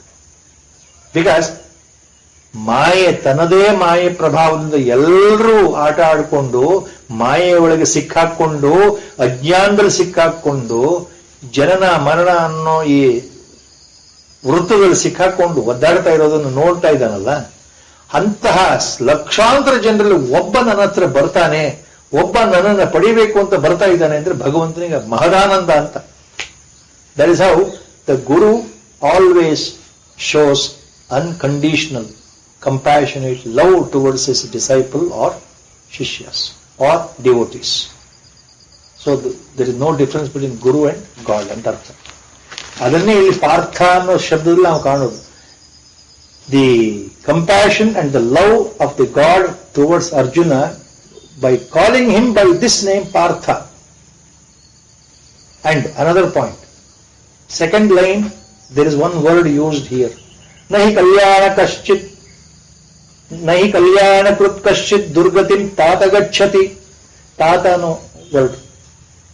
Tata word is used first time by Krishna here in Bhagavad Gita towards Arjuna. Only once he has used the word. He is, by calling Arjuna as Tata, in no other shloka he has used the word. Tata in Sanskrit means both way. Tata means in Sanskrit both father, as well as accordingly it also means son. ತಂದೆಗೂ ಸಂಬೋಧನೆ ತಾತ ಅಂತ ಬರುತ್ತೆ ಸಂಸ್ಕೃತದಲ್ಲಿ, ಸಂದರ್ಭಕ್ಕೆ ತಕ್ಕ ಹಾಗೆ ಮಗನಿಗೂ ಬರುತ್ತೆ. ಮಗನನ್ನೂ ತಾತ ಅಂತ ಸಂಬೋಧನೆ ಮಾಡಬಹುದು, ತಂದೆಯನ್ನು ಮಾಡಬಹುದು, ಇಬ್ಬರಿಗೂ ಒಂದೇ ಶಬ್ದ. ಬಟ್ ಈ ತಾತ ಅನ್ನೋ ಶಬ್ದ ಯಾಕೆ ಬರುತ್ತೆ ಅಂದ್ರೆ ಅದು ಬಹಳ ಪ್ರೀತಿಯಿಂದ ಉಚ್ಚಾರ ಮಾಡ್ತಕ್ಕಂಥ ಶಬ್ದ ಅಂತ ನಿರ್ವಚನ ಬರುತ್ತೆ. ಆಚಾರ್ಯರು ಹೇಳೋದು ಸಂಸ್ಕೃತ ವ್ಯಾಕರಣದ ಪ್ರಕಾರ ತಾತ refers to both father and son, ಮಗು. So it refers to the love oozing out towards the disciple or devotee by the Guru. Because the disciple or the devotee is considered none other than the spiritual progeny of the Guru himself. ಬ್ರಹ್ಮಜ್ಞಾನಿ ಆತ್ಮಸಿದ್ಧ ಆತ್ಮನಿಷ್ಠ ಗುರುವಿಗೆ ಆತನ ಶಿಷ್ಯರು ನಿಜವಾದ ದೃಷ್ಟಿಯಲ್ಲಿ ಆತನ ಮಕ್ಕಳೇ ಅಂತ ಲೆಕ್ಕ. ಆಧ್ಯಾತ್ಮ ಹೇಳೋದು, ಆಧ್ಯಾತ್ಮ ಪ್ರಕಾರ ಎಲ್ಲ ಸಾಧಕರು ಶಿಷ್ಯರು ನಿಜವಾದ ಅರ್ಥದಲ್ಲಿ ಗುರುವಿನ ಮಕ್ಕಳು ಅಂತ. ಆದರೆ ತಾತ refers to both son and father. Now, Lord is using word Tata for Arjuna. Look, my dear, that's how when we call somebody, Kalyanakut Kashit na durgatim gacchati. So, ಒಳ್ಳೆಯ ಕೆಲಸ ಅಂದ್ರೆ ಆಧ್ಯಾತ್ಮ ಮಾರ್ಗದಲ್ಲಿ ಇರ್ತಕ್ಕಂಥವನು ಈ ಪ್ರೇಯಸ್ಸನ್ನು ಬಿಟ್ಟು ಶ್ರೇಯಸ್ಸನ್ನು ಹೊಂದಬೇಕು ಅಂತಿರತಕ್ಕಂಥವನು, ಸಾಮಾನ್ಯವಾದ ಲೌಕಿಕವಾದ ಆಸೆಗಳನ್ನ ಬಿಟ್ಟು ಪರಮಾತ್ಮನನ್ನೇ ಹೊಂದಬೇಕು ಅಂತ ಆಸೆ ಇಟ್ಕೊಂಡಿರ್ತಕ್ಕಂಥವನು ಯಾವತ್ತಿಗೂ ವಿನಾಶವನ್ನು ಹೊಂದೋದಿಲ್ಲಪ್ಪ. ಇದು ನೆನ್ಪಿಟ್ಕೊಂಡ್ಬಿಡಪ್ಪ ನೀನು. So that means Acharya says any ಸಾಧಕ, any spiritual aspirant who follows karma yoga or jnana yoga, there is no durgati. He will not be destroyed neither in this life nor in the next life. Nor in the next life means after death, wherever he goes. ಮೋಕ್ಷವನ್ನ ಸಂಪಾದನೆ ಮಾಡಿದ ಮೇಲೆ ಪುನರ್ಜನ್ಮ ಇಲ್ಲವೇ ಇಲ್ಲ, ಅದು ಗೊತ್ತಿರೋ ವಿಷಯ. ಜನ್ಮರಾಹಿತ್ಯ ಸ್ಥಿತಿ. Once you are realized, you will never come back. But till that point, we have to come back. So that condition Lord is explaining. Before emancipation, before attaining that enlightenment, before you merging in me, what happens? There is no durgati in this life or after life. Please remember this. This is the assurance by Lord. ಇಹ ವಿನಾಶನ ವಿದ್ಯತೆ ಆಮೂತ್ರ ಏವನ ವಿನಾಶ ವಿದ್ಯತೆ ಅಂತ. ಇಲ್ಲಿಯೂ ನಿನಗೆ ತೊಂದರೆ ಇಲ್ಲ, ಅಲ್ಲಿಯೂ ತೊಂದರೆ ಇಲ್ಲಪ್ಪ. Those who are, our Gurudev beautifully writes one sentence here. ಕಲ್ಯಾಣ ಕೃತ್ ಅಂದ್ರೆ ಏನು? Those who are divine path. He has made that comment so beautiful, simple English, profound meaning. Those who are on divine path, they will never be destroyed, either while they are living or after immediately death, even though they have not reached the goal. ನಾವು ಸಾಧನೆಯಲ್ಲಿ ಕೊನೆ ಘಟ್ಟ ಮುಟ್ಟದೇ ಇದ್ರೂ ಸಹ ನಮಗೆ ನಾಶ ಇಲ್ಲ. ನಾವು ಮಾಡಿದ ಯಾವ ಸಾಧನೆಯೂ ವ್ಯರ್ಥವಲ್ಲ. Our Gurudev writes beautifully, whatever amount of ಸಾಧನಾ we have done now up till now, nothing will go waste. Absolutely, pi to pi calculation, Lord is observing. He will see to it that you get all the benefits accrued. Nothing is wasted. Even 1 minute prayer is not wasted. 5 minutes meditation, if I sit and do sincerely, it is not wasted at all. 10 minutes if I sit and do japa sincerely in my lifetime, it is not wasted. Athwa, as our Gurudev says, above all, even if you don't do japa or meditation or whatever it is, or Nama Sankirtana, simply every day offering all your action to the God and do all your actions without expecting anything in return. ನಮ್ಮ ಎಲ್ಲಾ ಕೆಲಸಗಳನ್ನ ಪ್ರತಿ ದಿವಸವೂ ಬೆಳಗ್ಗೆ ಹೇಳ್ತಾ ಇದ್ದ ಹಾಗೆ ಸಂಕಲ್ಪ ಮಾಡಿಕೊಂಡು ಭಗವಂತನಲ್ಲಿ ಏನು ಅಂದ್ರೆ, ಎಲ್ಲ ನನ್ನ ಕರ್ಮಗಳನ್ನ ನಿನಗೆ ಬಿಟ್ಬಿಟ್ಟಿದ್ದೇನೆ ಭಗವಂತ, ಇದರ ಫಲಗಳು ನಿನಗೆ ಸೇರಲಿ, ನನಗೆ ಬೇಡ. ಈ ನಾನು ಮಾಡೋ ಕರ್ಮಗಳು ನಿನಗೆ ಸೇರಿದ್ದು, ಇದರ ಫಲವೂ ನಿನಗೆ ಸೇರಿದ್ದು, ನನಗೆ ಬೇಡ. ಈ ಭಾವ ಇರಬೇಕು. ಸರ್ವ ಕರ್ಮ ಫಲ ಸಮರ್ಪಣಂ ಕರಿಷ್ಯೆ ಅಂತ ಕೊನೆಯಲ್ಲಿ ಸಂಕಲ್ಪ ಮಾಡಬೇಕಾಗುತ್ತೆ. ಸರ್ವ ಕರ್ಮ ಫಲಂ ಸಮರ್ಪಣಂ ಕರಿಷ್ಯೆ ಅನ್ನೋದು ಸಂಕಲ್ಪ. ಅಂದ್ರೆ ಎಲ್ಲ ಫಲಗಳನ್ನು ನಿನಗೆ ಬಿಟ್ಬಿಟ್ಟಿದ್ದೇನೆ, ನನಗೇನು ಬೇಡ ಅಂತ. ಇದು ಕರ್ಮಯೋಗದ ಮೂಲ ಸಿದ್ಧಾಂತ. ಅದನ್ನು ಮಾಡಿದ್ರೂ ಸರಿ ಅಂತಾರೆ ಗುರುಗಳು. ಇನ್ನೇನು ಮಾಡದೇ ಇದ್ರು ಕರ್ಮಯೋಗವನ್ನು ಆಚರಣೆ ಮಾಡಿದ್ರೂ ಸಹ ಸಾಕು. ಧ್ಯಾನಕ್ಕೆ ಕೂಡ್ಲಿಕ್ಕೆ ಆಗ್ತಾ ಇಲ್ವಾ ಯೋಚನೆ ಮಾಡಬೇಡಿ. ಜಪ ಮಾಡ್ಲಿಕ್ಕೆ ಆಗ್ತಾ ಇಲ್ಲ, ವಯಸ್ಸಾಗಿದೆ, ಆರೋಗ್ಯ ಸಮಸ್ಯೆ ಇದೆ, body is not cooperating, mind is not cooperating, not able to sit, so much of problems, so much of family problems, so much of tension, so much of financial problems, so much of problems of relatives. So with all that, I am not able to concentrate, I am not able to do. Even for such people, Gurudev says, at least offer all your actions to God. Do karma yoga sincerely. Offer everything to God. Don't expect anything. Even that will fetch you the same result. That will fetch you the same, you reach the same goal. ಒಬ್ಬ ಧ್ಯಾನ ಯೋಗಿ, ಒಬ್ಬ ಭಕ್ತ ಯಾವ ದಾರಿಯಲ್ಲಿ ಹೋಗಿ ಪರಮಾತ್ಮನ ಸೇರ್ತಾನೋ ಅದೇ ದಾರಿ, ಅದೇ ಗುರಿಯನ್ನ ಕರ್ಮಯೋಗಿಯನ್ನು ಪಡಿತಾನೆ ಅಂತ ಹೇಳಿಬಿಟ್ಟಿದ್ದಾನೆ ಕೃಷ್ಣ. 2ನೇ ಅಧ್ಯಾಯ, 3ನೇ ಅಧ್ಯಾಯ, 4ನೇ ಎಲ್ಲದರೂ ಹೇಳಿಬಿಟ್ಟಿದ್ದಾನೆ. ಗುರು ಅದನ್ನೇ ಹೇಳ್ತಾನೆ. ಅದರಿಂದ ಯಾವುದು ವ್ಯರ್ಥವಾಗೋದಿಲ್ಲ. ಯಾವುದು ಅಂತಂದ್ರೆ ಅದು ನಮ್ಮ ಪ್ರತಿಯೊಂದು ಆಧ್ಯಾತ್ಮ ಜೀವನದ ಚಟುವಟಿಕೆ ವ್ಯರ್ಥ ಆಗೋದಿಲ್ಲ. All our spiritual practices are never get wasted, nullified. They have their results. ಅದನ್ನೇ ಭಗವಂತ ನಹಿ ಕಲ್ಯಾಣಕೃತ್ ಕಶ್ಚಿತ್ ದುರ್ಗತಿಂ ಗಚ್ಚತಿ. ಕಲ್ಯಾಣಕೃತ್ ಅಂದ್ರೆ ಇಲ್ಲಿ ನಾವು ನೆನ್ಪಿಟ್ಕೊಳ್ಬೇಕು, ಆಲ್ ಸ್ಪಿರಿಚುವಲ್ ಆಸ್ಪಿರೆಂಟ್ಸ್, ಆಲ್ ಸಾತ್ವಿಕ್ ಪೀಪಲ್, ಆಲ್ ನಿಷ್ಕಾಮ ಕರ್ಮ ಯೋಗೀಸ್, ಆಲ್ ಜ್ಞಾನ ಯೋಗೀಸ್ ಆರ್ ಭಕ್ತ ಯೋಗೀಸ್. ನೀವು ಭಕ್ತಿ ಮಾರ್ಗದಲ್ಲಾರೋ ಇರಿ, ಜ್ಞಾನ ಮಾರ್ಗದಲ್ಲಾರೋ ಇರಿ, ಯೋಗ ಮಾರ್ಗದಲ್ಲಾರೋ ಇರಿ, ಕರ್ಮಯೋಗದಲ್ಲಾರೋ ಇರಿ, ನಿಮಗೆ ದುರ್ಗತಿ ಅಂತೂ ಇಲ್ಲಪ್ಪ ಅಂತ ಹೇಳ್ತಾ ಇದ್ದಾನೆ ಭಗವಂತ. ಇದು ಯಾಕೆ ಇಲ್ಲಿ ಇಂಪಾರ್ಟೆಂಟ್ ಅಂತಂದ್ರೆ, remember in the second chapter, long 72 shlokas are there. There while explaining karma yoga, importance of karma yoga, value of the karma yoga, second chapter itself, Lord finally says one thing. ಕರ್ಮಯೋಗದ ಬಗ್ಗೆ ಅರ್ಜುನನಿಗೆ ಅಂದ್ರೆ ನಮಗೆ ಅದರ ಮಹತ್ವ ತಿಳಿಸ್ಕೊಡ್ಬೇಕು ಅಂತ ಹೇಳಿ ಭಗವಂತ 2ನೇ ಅಧ್ಯಾಯದಲ್ಲಿ ಒಂದು ಮಾತು ಹೇಳ್ತಾನೆ. ಬಹಳ ದೊಡ್ಡ, ನೋಡ್ಲಿಕ್ಕೆ ಬಹಳ ಸಾಧಾರಣ ಅನ್ಸತ್ತೆ ಶ್ಲೋಕ, ಅದರ ಅರ್ಥ ಏನು ಅಂದ್ರೆ ಬಹಳ ವಿಶಾಲವಾಗಿದೆ. ಇಲ್ಲಿ ಅದನ್ನ ನೀವು ತಿಳ್ಕೊಳ್ಬೇಕು, ಇಲ್ಲಿ ತಗೊಳ್ಬೇಕದ.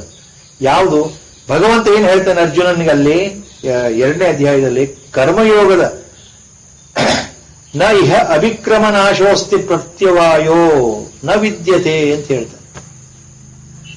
ನ ಇಹ ಅಭಿಕ್ರಮ ನಾಶ ಅಸ್ತಿ ಪ್ರತ್ಯವಾಯೋ ನ ವಿದ್ಯತೆ. ಅಭಿಕ್ರಮ ನಾಶ ನ ಅಸ್ತಿ ಅಂದ್ರೆ, ಯಾವ ಕರ್ಮಯೋಗವನ್ನು ನೀನು ಪ್ರಾರಂಭ ಮಾಡ್ತೀಯಲ್ಲ ಒಳ್ಳೆ ಮನಸ್ಸಿನಿಂದ, what you have initiated the ಕರ್ಮಯೋಗ ಅಂತ ಅಭಿಕ್ರಮ, whatever you have started ಅಂತ, whatever you have started ಕರ್ಮಯೋಗ, offering everything to me without expecting any result, without desiring any fruit ಅಂತ. ಯಾವುದೇ ಆಸೆ ಇಲ್ಲದೆ ನೀನು ಏನ್ ಮಾಡಬೇಕು ಅಂತಿದ್ದೀಯಲ್ಲಪ್ಪ ಕರ್ಮಯೋಗವನ್ನ ನನಗೆ ಸಮರ್ಪಣೆ ಮಾಡಿ, ಆ ಕರ್ಮಯೋಗವನ್ನ ನೀನು ನನಗೋಸ್ಕರ ಮಾಡೋದ್ರಿಂದ ಆ ಪ್ರಾರಂಭ ಏನಿದೆಯಲ್ಲ, the beginning, once you decide, that beginning, ಅಭಿಕ್ರಮ ಅಂದ್ರೆ ಅದು ಅರ್ಥ. ನ ಇಹ ಅಭಿಕ್ರಮ ನಾಶ ಅಸ್ತಿ. ಈ ಜನ್ಮದಲ್ಲಿ ನೀನು ಪ್ರಾರಂಭ ಮಾಡಿದರೆ ಕರ್ಮಯೋಗ, ಅದರ ನಾಶ ಖಂಡಿತ ಇಲ್ಲ, ಖಂಡಿತ ಇಲ್ಲ. ನೀನು ಸ್ವಲ್ಪವೇ ಕರ್ಮಯೋಗವನ್ನು ಮಾಡಪ್ಪ, ಅದು ನಿನಗೆ ಫಲವನ್ನು ಕೊಡುತ್ತೆ ಅನ್ನೋ ಅರ್ಥ ಅದು. ನೀನು ಎಷ್ಟು ಮಟ್ಟಿಗೆ ಕರ್ಮಯೋಗವನ್ನು ನೀನು ಪ್ರಾರಂಭ ಮಾಡ್ತೀಯೋ ಖಂಡಿತ ಅದರ ನಾಶ ಇಲ್ಲ ಈ ಜನ್ಮದಲ್ಲಿ. ಯಾಕೆ ಅಂದ್ರೆ ಮುಂದೆ 2ನೇ ಚರಣದಲ್ಲಿ ಭಗವಂತ ಅಲ್ಲಿ ಸ್ಪಷ್ಟ ಮಾಡಿದ್ದಾನೆ, ಸ್ವಲ್ಪ ಮಪ್ಪಸ್ಯ ಧರ್ಮಸ್ಯ ತ್ರಾಯತೋ ಮಹತೋ ಭಯಾತ್ ಅಂತ. ಸ್ವಲ್ಪ ಮಟ್ಟಿಗಾರು ಈ ಧರ್ಮವನ್ನು ನೀನು ಪರಿಪಾಲನೆ ಮಾಡಿದರೆ, ಇಫ್ ಯು ಫಾಲೋ ದಿಸ್ ಧರ್ಮ, ವಿಚ್ ಧರ್ಮ? ಧರ್ಮ ಆಫ್ ಕರ್ಮಯೋಗ, ತ್ರಾಯತೆ ಮಹತೋ ಭಯಾತ್. ಜೀವನದ ಸಂಸಾರದ ಶೋಕ ಮೋಹಗಳನ್ನೇ ನೀನು ಮುಕ್ತನಾಗ್ಬಿಡ್ತೀಯ. ನೀನು ಮಹತ್ತರವಾದ ಭಯದಿಂದ ಮುಕ್ತನಾಗ್ಬಿಡ್ತೀಯ. ಅಂದ್ರೆ ಮಹತ್ತರವಾದ ಭಯ ಯಾವುದು? What is the greatest fear? Acharya says for that shloka commentary, greatest fear is death and then coming back, death and coming back, death and coming back. ಅಂದ್ರೆ ಸಾವು ಮತ್ತು ಪುನರ್ಜನ್ಮ, ಇದೇ ನಮ್ಮ ಅತ್ಯಂತ ದೊಡ್ಡ ಹೆದರಿಕೆ, ದೊಡ್ಡ ಭಯ. ಸಾವು ಅನ್ನೋದು ಒಂದು ದೊಡ್ಡ ಭಯ, ಮರಣ ಅನ್ನೋದೇ ದೊಡ್ಡ ಭಯ. ಅಯ್ಯೋ ನಾನು ಸತ್ತೋಗ್ತೇನೆ, ಆಮೇಲೆ ಮತ್ತೆ ಮತ್ತೆ ಹುಟ್ಟು ಬರ್ತೇನೆ ಅನ್ನೋದು 2ನೇ ಭಯ. ಇದು ಮಹತೋ ಭಯಾತ್. ತ್ರಾಯತೆ ಸ್ವಲ್ಪಮಪ್ಯಸ್ಯ ಧರ್ಮಸ್ಯ ತ್ರಾಯತೆ ಮಹತೋ ಭಯಾತ್ ಅಂತ ಅಲ್ಲಿ ಏನು ಭಗವಂತ ಆಶೀರ್ವಾದ ಮಾಡಿದ್ದಾನಲ್ಲ ಆ ಭಾವ ಇಲ್ಲಿ ಬರುತ್ತೆ. ಕರ್ಮಯೋಗದ ಬಗ್ಗೆ ಹೇಳಿದ ಮಾತು ಇಲ್ಲಿ ಧ್ಯಾನ ಯೋಗಕ್ಕೂ ಭಗವಂತ ಅದನ್ನೇ ಹೇಳ್ತಾ ಇದ್ದಾನೆ. ಕಲ್ಯಾಣ ಕೃತ್ ನ ಕಶ್ಚಿತ್ ದುರ್ಗತಿಂ ನ ಗಚ್ಚತಿ ಅಂತ. ಈ ಅರ್ಥವನ್ನು ಈ ರೀತಿ ತಗೊಳ್ಬೇಕಾಗತ್ತೆ.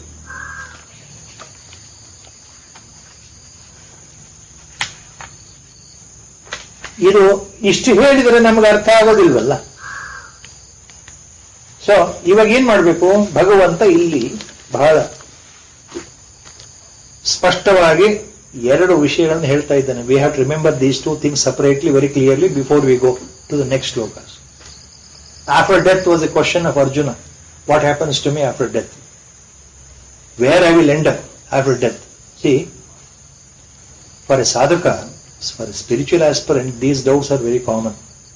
Last time it was told, normal man will not think like this.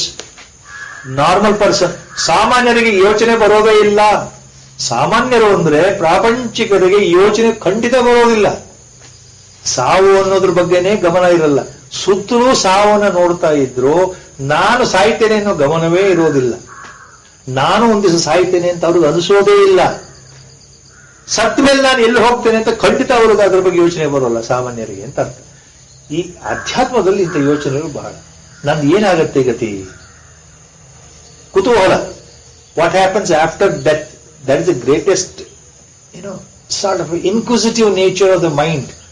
That is what all psychologists say, modern day psychologists say, that man is always curious of other world.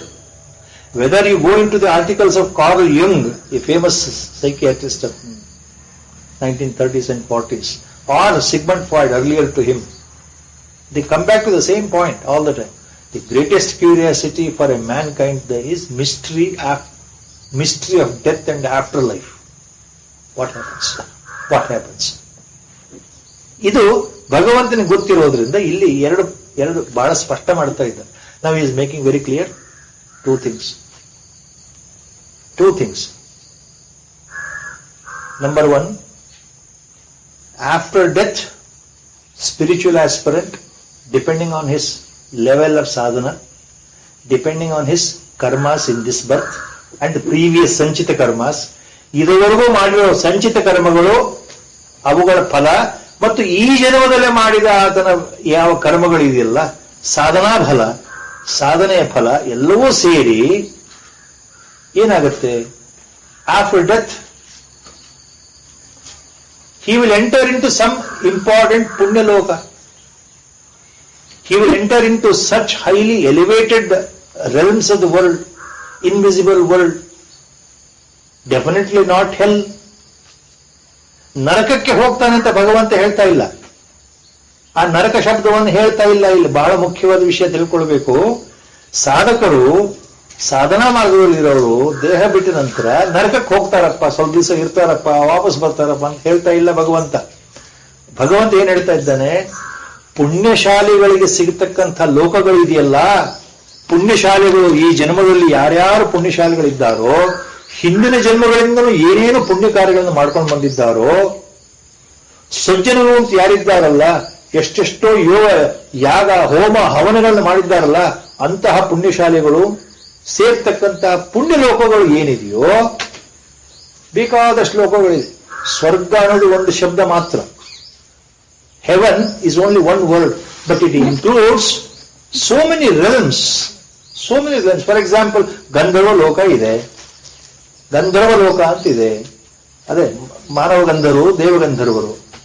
ಕರ್ಮದೇವತೆಗಳ ಲೋಕ ಇದೆ, ಪಿತೃಲೋಕ ಇದೆ, ಜನಲೋಕ ಇದೆ, ಮಹರ್ ಲೋಕ ಇದೆ, ತಪೋಲೋಕ ಇದೆ.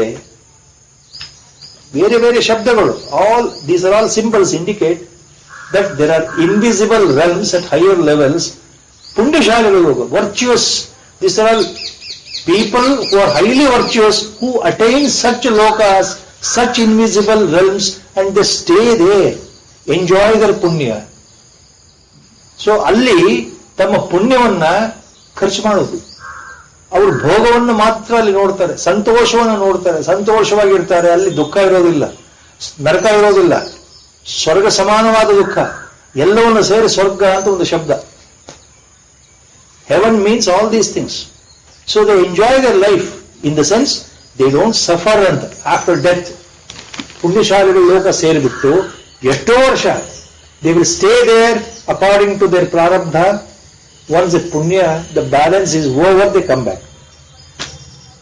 ಕ್ಷೇಣೆ ಪುಣ್ಯ ಮರ್ತ್ಯ ಲೋಕ ವಿನಶ್ಯತಿ. ಮತ್ತೆ ಹುಟ್ಟುತ್ತಾರೆ, ಮತ್ತೆ ಭೂಮಿಗೆ ಬರ್ತಾರೆ, ಮತ್ತೆ ಭೂಮಿಗೆ ಬರ್ತಾರೆ. ಭೂಮಿಗೆ ಬರ್ತಾರೆ, ಏನಾಗಿ ಹುಡ್ತಾರೆ? ಇದು ಬಹಳ ಸೂಕ್ಷ್ಮ. After death the reach higher elevated realms of heaven, enjoy their life there and come back and reborn again as human individuals.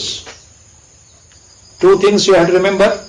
Please remember, all spiritual aspirants who have not attained a realization in this life, who die before realization, what happens?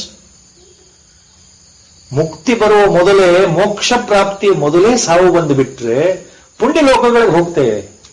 ಪುಣ್ಯಲೋಕದಲ್ಲಿ ಎಷ್ಟೋ ವರ್ಷಗಳು, ನೂರಾರು ವರ್ಷಗಳು, ಸಾವಿರಾರು ವರ್ಷಗಳು ಆನಂದವಾಗಿದ್ದು, you live happily there in that invisible form, in those invisible world.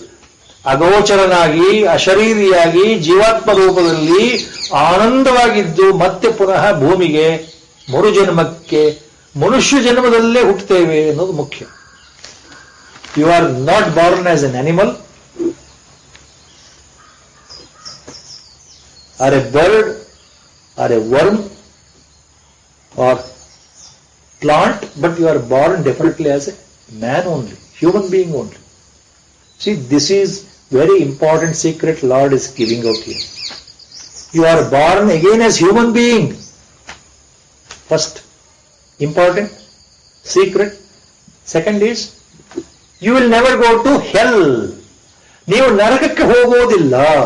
ಯಾರು ನಿಮಗೆ ಏನೇ ಹೇಳಿದ್ರು, ಇಲ್ಲಿ ಭಗವಂತ ಹೇಳ್ತಾ ಇರೋದು ಮುಖ್ಯ. ನಮಗೆ ಜ್ಯೋತಿಷಿ ಏನು ಹೇಳ್ತಾರೆ ಮುಖ್ಯ ಅಲ್ಲ, ಬೇರೆಯವರು ಏನು ಹೇಳ್ತಾರೆ ಮುಖ್ಯ ಅಲ್ಲ. ನೀನು ಇಂತಹ ಕೆಟ್ಟ ಕೆಲಸವನ್ನು ಮಾಡಿದ್ರೆ ಇಂತಹ ನರಕಕ್ಕೆ ಹೋಗ್ತೀಯ. 110 ನರಕಗಳಿದೆ. ರೌರವ ನರಕ, ತಾಮಿಶ್ರ ನರಕ, ಅಂತ ತಾಮಿಶ್ರ ನರಕ, ನನಗೆ ಹೆಸರುಗಳು ಬಾಯಿಗೆ ಬರೋಲ್ಲ. There are 101 different types of realms in hell according to Garuda Purana. ವೈತರಣಿ ನದಿಯನ್ನು ದಾಟಿಕೊಂಡು ಹೋಗ್ತಾ ಜೀವಾತ್ಮ ಯಾವ್ಯಾವ ನರಕಗಳಿಗೆ ಹೋಗ್ತಾನೆ, ಏನೇನು ತಪ್ಪು ಮಾಡಿದ್ರೆ ಯಾವ್ಯಾವ ನರಕಕ್ಕೆ ಹೋಗ್ತಾನೆ ಅಂತ ದೊಡ್ಡ ಲಿಸ್ಟೇ ಇದೆ ಗರುಡ ಪುರಾಣದಲ್ಲಿ. ದಿ ಗರುಡ ಪುರಾಣ contains all the detailed information to which naraka, which type of hell you will go after death. It is there. Similarly, similar information in a different way, it is there in the oldest Tibetan book of Dead also. Book of Dead of Tibet has been influenced by Garuda Purana only. Please remember that. So ಯಾವ್ಯಾವ ನರಕಕ್ಕೆ ಹೋಗ್ತೀವೋ ಗೊತ್ತಿಲ್ಲ ಅಂತ ಅಲ್ಲಿ ವರ್ಣನೆ ಇದೆಯಲ್ಲ ಗರುಡ ಪುರಾಣದಲ್ಲಿ. ನಾವು ಮಾಡೋ ಕೆಟ್ಟ ಕೆಲಸಗಳಿಗೆ ಇಲ್ಲಿ ಭಗವಂತ ಏನ್ ಹೇಳ್ತಾ ಇದ್ದಾನೆ ಅಂದ್ರೆ, ನೀವು ನರಕಕ್ಕೆ ಹೋಗಲ್ಲ. ಅದು ಮುಖ್ಯವಾದ ಮಾತು. ಎಂತಹ ಸಂತೋಷದ ವಿಷಯ ಅಂದ್ರೆ, ಈ ಕ್ಷಣದಲ್ಲಿ ನಾವು ಕುಣಿದು ಕುಪ್ಪಳಿಸ್ಬೇಕು. ಏನು ಭಗವಂತ, ನಾವು ತೀರ್ ಹೋದ ಮೇಲೆ ಈ ಜನ್ಮದಲ್ಲೇ ಮುಕ್ತಿ ಸಿಗದೇ ಇದ್ರೆ ಏನು ತೊಂದರೆ ಇಲ್ಲ, ನೀನ್ ನಮ್ಮನ್ನು ಚೆನ್ನಾಗಿ ಇಟ್ಟಿರ್ತೀಯ. ನಿನ್ನ ಕೃಪಾ ದೃಷ್ಟಿ ಅಲ್ಲಿಯೂ ಇದೆ ನಮ್ಮ ಮೇಲೆ, ಮರಣಾನಂತರವೂ ಇದೆ. ನಮ್ಮನ್ನು ಒಳ್ಳೆ ಲೋಕದಲ್ಲಿ ನಮ್ಮನ್ನು ಕಾಪಾಡ್ತೀಯ, ಒಳ್ಳೆ ಲೋಕ ಕಳಿಸ್ತಾ ಇದೀಯಾ. ಮತ್ತೆ ಸಾಧನೆ ಮಾಡೋ ದೃಷ್ಟಿಯಿಂದ ಪುನರ್ಜನ್ಮ ಮನುಷ್ಯನಾಗೆ ನಮ್ಮನ್ನು ಹುಟ್ಟಿಸ್ತಾ ಇದೆಯಲ್ಲ. You are making me to be born again as human being. Next, how much I should be grateful to God. I should elate and dance myself. You have to remember Ramakrishna Paramahamsa's famous story of 2 yogis here. The first yogi, when he was told by Narada that you have 7 more births to reach God, you have to do sadhana, tapas. He felt very dejected. Oh, 7 more births, I have to do the same tapas, same continuous tapas, dhyana, to reach Vaikuntha. He feels dejected.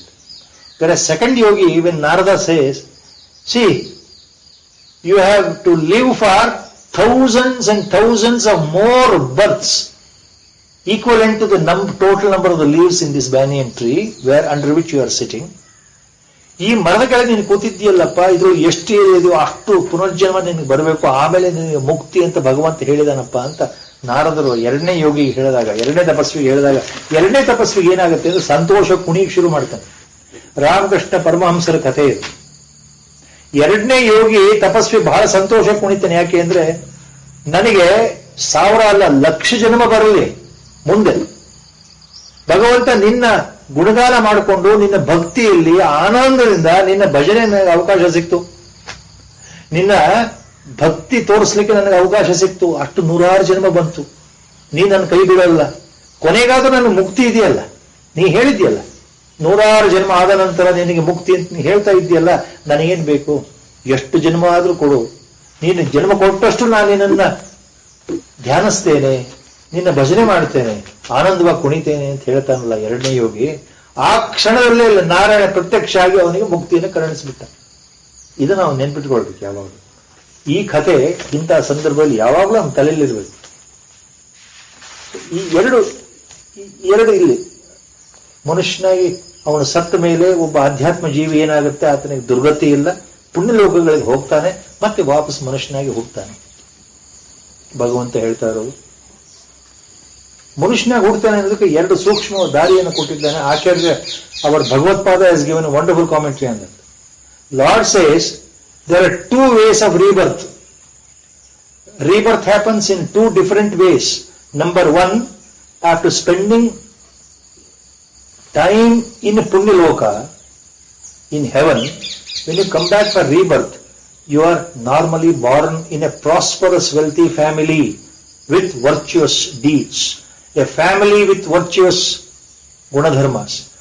A prosperous, wealthy family with sadachara, with shuddha achara. A prosperous family or a wealthy family with sattvic qualities, predominantly sattvic qualities. A prosperous, wealthy family where they have earned their wealth or aishwarya without any ulterior motives, without deceiving anybody. Normally they have earned their profit and wealth by legal means. In such a family you are born. ಇದು ಮೊದಲನೇ ಆಶ್ವಾಸನೆ, ಮೊದಲನೇ ರೀತಿ ಭಗವಂತ ಹೇಳ್ತಾ ಇರೋದು. ಮುಂದಿನ ಜನ್ಮ ನೀವು ಎಲ್ಲಿ ಹೋಗ್ತೀರಿ ಅಂತಂದ್ರೆ ಸದಾಚಾರ ಸಂಪನ್ನರಾಗಿರ್ತಕ್ಕಂತಹ, ಆಧ್ಯಾತ್ಮ ಮಾರ್ಗಕ್ಕೆ ಅನುವು ಕೊಡ್ತಕ್ಕಂತಹ, ಆಧ್ಯಾತ್ಮ ಮಾರ್ಗದಲ್ಲಿ ಅಭಿರುಚಿ ಇರತಕ್ಕಂತಹ, ಆಧ್ಯಾತ್ಮ ಜೀವನ ನಡೆಸಲಿಕ್ಕೆ ಸಹಾಯ ಮಾಡತಕ್ಕಂತಹ ಮನೋಸ್ಥಿತಿ ಇರತಕ್ಕಂತಹ ಶ್ರೀಮಂತರ ಕುಟುಂಬದಲ್ಲಿ ನೀನು ಹುಡ್ತೀಯಪ್ಪ. ಯಾರೋ ಈ ಜನ್ಮದಲ್ಲಿ ಸಾಧನೆ ಅರ್ಧ ಮಾಡಿ ಉಭಯಭ್ರಷ್ಟನಾಗಿ ದೇಹವನ್ನು ಬಿಟ್ಟು ಮರಣವನ್ನು ಹೊಂದಿರತಕ್ಕಂಥ ಯಾವ ಯೋಗಿ ಇದ್ದಾನಲ್ಲ, ಉಭಯಭ್ರಷ್ಟನಾಗಿರ್ತಕ್ಕಂಥ ಯೋಗಿ ಮುಂದಿನ ಜನ್ಮದಲ್ಲಿ ಶ್ರೀಮಂತರ ಮನೆಯಲ್ಲಿ ಹುಡ್ತಾನೆ ಅನ್ನೋದು ಮೂಲ ಅರ್ಥ. ಯಾವಾಗ ಎಷ್ಟೋ ವರ್ಷಗಳು, 1000 ವರ್ಷಗಳು ಸ್ವರ್ಗದಲ್ಲಿ ಕಳೆದು ಪುಣ್ಯಲೋಕಗಳಲ್ಲಿ ಕಳೆದು ಆಮೇಲೆ ಬರ್ತಾನೆ. ಇದು ಒಂದು. ಎರಡನೇ ವಿಧ ಭಗವಂತನೇ ಹೇಳ್ತಾ ಇರೋದು, ಅಲ್ಲ ಇದು ಇಲ್ಲ ಅಂದ್ರೆ ಈ ಜನ್ಮದಲ್ಲಿ ಯೋಗ ಸಾಧನೆಯಲ್ಲಿ ಪೂರ್ಣ ಫಲ ಪ್ರಾಪ್ತಿಯಾಗದೆ ಉಭಯಭ್ರಷ್ಟನಾಗಿ ದೇಹ ಬಿಟ್ಟು ಮರಣ ಹೊಂದಿರತಕ್ಕಂಥ ಯೋಗಿ ತಕ್ಷಣವೇ ಮುಂದಿನ ಪುಣ್ಯಲೋಕಗಳಿಗೆ ಹೋಗದೇನೆ, ಸ್ವರ್ಗಕ್ಕೆ ಹೋಗದೇನೆ ಕಾಲಕ್ರಮದಲ್ಲಿ ಮತ್ತೆ ಬಹಳ ಬೇಗ ಮತ್ತೊಂದು ಜನ್ಮದಲ್ಲಿ ಮನುಷ್ಯನಾಗಿ ಹುಟ್ಟಬಹುದು. ಎಂತಹ ಕುಲದಲ್ಲಿ? ಶ್ರೀಮಂತರ ಕುಲ ಅಂತಲ್ಲ, ಸಾಧಾರಣ ಕುಲದಲ್ಲಿ ಸಾಧಾರಣವಾಗಿರ್ತಕ್ಕಂತಹ ಯೋಗಿಗಳ ಮನೆಯಲ್ಲಿ. Acharya Shankara says it also means people who are with poverty. ಯಾರಲ್ಲಿ ಹಣವಿಲ್ಲವೋ ಆದರೆ ಒಳ್ಳೆ ಮನಸ್ಸಿದೆಯೋ, ಯಾರಲ್ಲಿ ಯೋಗ ಬಲ ಇದೆಯೋ ಅಂಥವರ ಕುಲದಲ್ಲಿ. ಹಣಬಲ ಇಲ್ಲದೆ ಇರ್ತಕ್ಕಂಥವರು ದರಿದ್ರರಾದವರ ಕುಲದಲ್ಲಿ, ಆದರೆ ಅವರು ಮಹಾನ್ ಯೋಗಿಗಳಾಗಿರ್ತಾರೆ ಆ ಕುಲದಲ್ಲಿ, ಅಂಥವರ ಕುಲದಲ್ಲಿ ಹುಟ್ಟಬಹುದು. ಒಟ್ಟಲ್ಲಿ ಮನುಷ್ಯನಾಗಿ ಹುಟ್ಟುವುದು ಸತ್ಯ.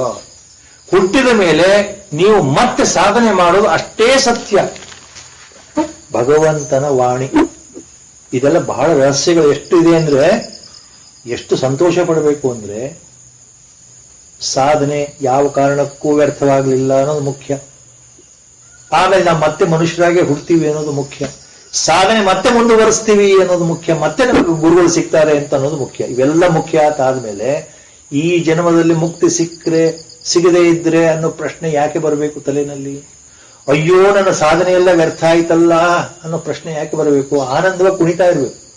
ಎಷ್ಟು ಜನ್ಮ ಆದ್ರೂ ಬರಲಿ ಪರಮಾತ್ಮ, ನಮಗೆ ದಾರಿ ತೋರಿಸ್ಬಿಟ್ಟಿದೆಯಲ್ಲ ಗುರು ರೂಪದಲ್ಲಿ, ಮುಗಿದೋಯ್ತು. ಅದು ನಿನಗೆ ಬಿಟ್ಟು ವಿಷಯ. ನನಗೆ 10 ಜನ್ಮ ಇದೆಯೋ, ನೀನು 100 ಜನ್ಮ ಇದೆಯೋ, ಈ ಜನ್ಮದಲ್ಲೇ ಮುಕ್ತಿ ಆಗತ್ತಾ? ನಾನು ಯಾಕೆ ಅದರ ಬಗ್ಗೆ ಯೋಚನೆ ಮಾಡಲಿ? ನನಗೆ ಸಂಬಂಧವೇ ಇಲ್ಲ. ನಿನಗೆ ಬಿಟ್ಬಿಟ್ಟಿದ್ದೇನೆ ಎಲ್ಲವನ್ನು. ನಿಶ್ಚಿಂತೆಯಾಗಿದ್ದು ಬಿಟ್ರೆ ಅದಕ್ಕಿಂತ ಮತ್ತೇನೂ ಇಲ್ಲ ಅಂತ ನಮ್ಮ ಗುರುಗಳು ಯಾವ ಹೇಳ್ತಾರೆ. ತಾಳ್ಮೆ. ಗುರುಗಳ ಸಂಕಲ್ಪ ಇಲ್ಲಿ ಮುಗಿಸ್ತಾ ಇದ್ದೇವೆ ಇವತ್ತಿನಿದು. ವಸುದೇವ ಸುತಂ ದೇವಂ ಕಂಸಚಾಣೂರಮರ್ದನಂ ದೇವಕೀ ಪರಮಾನಂದಂ ಕೃಷ್ಣಂ ವಂದೇ ಜಗದ್ಗುರುಂ ಮೂಕಂ ಕರೋತಿ ವಾಚಾಲಂ ಪಂಗುಂ ಲಂಘಯತೆ ಗಿರಿಂ ಯತ್ಕೃಪಾತಮಹಂ ವಂದೇ ಪರಮಾನಂದ ಮಾಧವಂ. ನಾರಾಯಣಂ ನಮಸ್ಕೃತ್ಯ ನರಂ ಚೈವ ನರೋತ್ತಮಂ ದೇವೀಂ ಸರಸ್ವತೀಂ ವ್ಯಾಸಂ ತತೋ ಜಯಮುದೀರಯೇತ್. ಹರಿ ಓಂ.